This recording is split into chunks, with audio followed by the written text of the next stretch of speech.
absolutely support Israel's right to defend itself in line with international law, to go after Hamas, to take back hostages, deter further incursions, and to strengthen your security for the long term.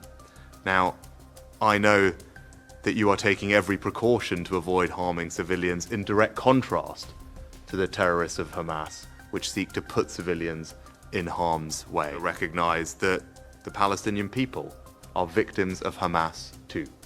And that is why I welcome your decision yesterday that you took to ensure that routes into Gaza will be opened for humanitarian aid to enter.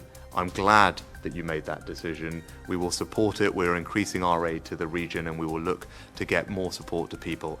Chancellor Scholz, who also visited here, called Hamas the new Nazis. He was right.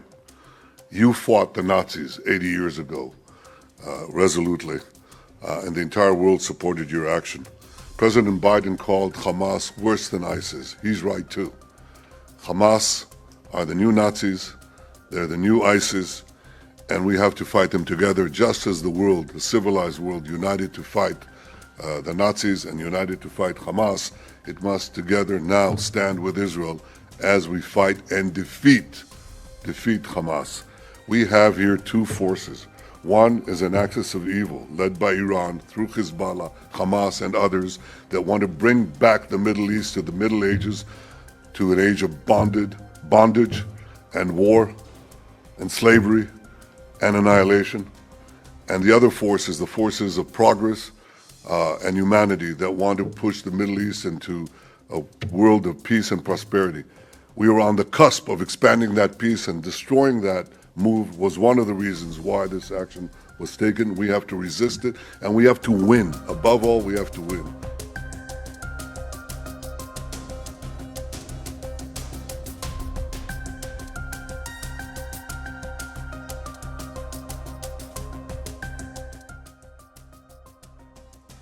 Standing strong, standing united, and I want you to know you're not alone. You are not alone. As I emphasized earlier, we will continue to have Israel's back as you work to defend your people. We'll continue to work with you and partners across the region to prevent more tragedy to innocent civilians.